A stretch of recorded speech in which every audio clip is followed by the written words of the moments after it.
L'idolâtre en religion sont ceux qui adorent les idoles et leur rendent des honneurs. Le pape se fait passer pour un idole. Les religieux les rendent un culte divin à un être vivant. Être idolâtre, c'est aimer quelqu'un avec excès, ou qui estime trop une chose et qui en raffole. Dieu dit connais la vérité et la vérité te rendra libre. Les gens sont esclaves de leur propre ignorance. C'est quoi la vérité? La vérité, c'est que Dieu a tant aimé le monde qu'il a donné son Fils unique afin que quiconque croit en lui ne périsse pas mais qu'il ait la vie éternelle. Jean 3,15. Dans la Bible, dans Matthieu chapitre 3, verset 2, il est dit « Répondez-vous car le royaume des cieux est proche. Il n'y a pas dit le royaume de Dieu, mais bien dit le royaume des cieux. » Cela fait plus de 2000 ans que Jean-Baptiste a dit que le royaume des cieux est proche. Dans la Bible, on parle de deux royaumes, le royaume de Dieu et le royaume des cieux. À combien plus forte raison ne devons-nous pas venir ou revenir à Christ pour être sauvés?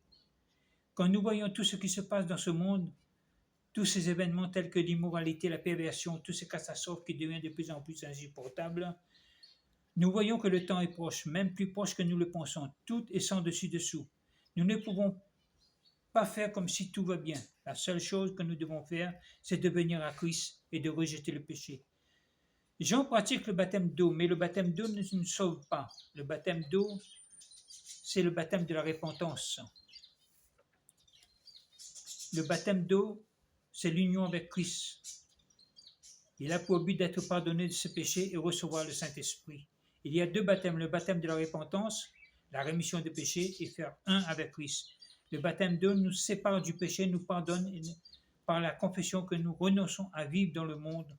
Nous renions ce monde de péché en nous séparant d'eux, en nous unissant pour Christ comme le mariage.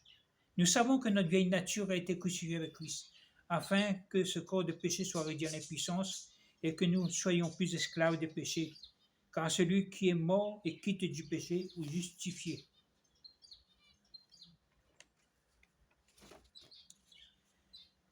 Nous ne pouvons être à la fois le serviteur du diable et le serviteur de Christ. Il nous faut choisir soit l'un ou soit l'autre. C'est pourquoi Dieu a placé les deux portes, deux chemins.